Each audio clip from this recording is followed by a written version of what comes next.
Hello and good morning. Hey, buddy boy. How's everything going with you, man? Going pretty good. Pretty good. Man, you are always on the go. You have taken creativity to levels that it's just mind-blowing to watch you. Oh, man, thank you, man. Especially with this new music. How did you bring this together? Because I'm a big fan of jazz, and when I first started listening to this particular set of music, it's like, whoa, he's onto his own sound here.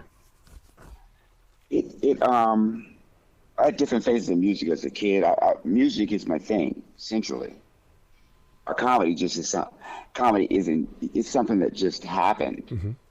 You know, a friend of mine asked me to do comedy when I was like 18. Said it'd be better than the job I had at Ramada, you know, and forced me on the stage at the strip club, and I hadn't looked back since that night. But as a kid, I was a singing protege. I must have won 1 million talent shows, you know, singing since I can remember 4, standing on the table with a spoon. I mean, I had cats coming down and taking me to elementary school for a whole summer in front of a piano, you know. And the music that I listened to, my brother was older, and he would buy all the albums. So it was all about what stage is next, you know. So it was like, for instance, listening to Jackson 5 and, you know, all the things that were out then, Shy Lights and all that. Yes. And as I got, you know, the funk era came, we got that. I mean, everything from rock to. I'm a listener, and plus I'm a 70s kid. Yeah. So I listen to everything, right? My voice started changing from a Michael Jackson type voice. About 14, he brought me a P. Bryson album and said, "Hey, man, you know, I would listen to this cat right now, Donny Hathaway, and blah blah blah blah." You know what I mean? And also, but Stevie Wonder had been there from the start. You know? Yeah. So then he came home and had Al Jarreau. Oh my God! And he said, "Here, this is your guy." You know, he bought me this album, All Fly Home. You know, and from there, and I grew up in D.C., so I listened to a lot of different. Like types of they call it smooth jazz now. Yes, yeah, you know? yeah. It was progressive then, you know. Wow. And so that was, you know, Pharoah Sanders, Noel Pointer, Patrice Rushen, Roy Ayers, you know, Spyro Gyro, Hiroshima, you know, I got it all. George Duke. Oh my God. You know. And so when I moved to when I got into Hollywood in my early 20s, it was all about CD 101 and KACE in LA. You know, then it became Gerald Albright, Nelson Rangel, David Benoit, Cruisin', the Rippingtons, Yellow Jackets, wow. Fat Burger, Fatty Austin, freaking Sadao Watanabe. I mean, just like, you know, it's on now. Pat Metheny is, you know, it's, you know, and that was 36 years of that. You know, I swear you just went through my record collection. Just through your story, you just went through my record collection. Well, see, that explains a lot with the song Sweet Reunion with Dave Koz, because right away I'm going, oh my God, this is what's missing from today's music world. Something that has that Luther kind of a vibe, or an Anita Baker kind of a celebration of the heart. That's what's missing, and this song really fills my heart with it. Yeah, that song I wanted to do since '91, I think. Really? Yeah, all the songs that I'm recording have been in my head all my life. And I knew how they sounded, and I wanted them to sound.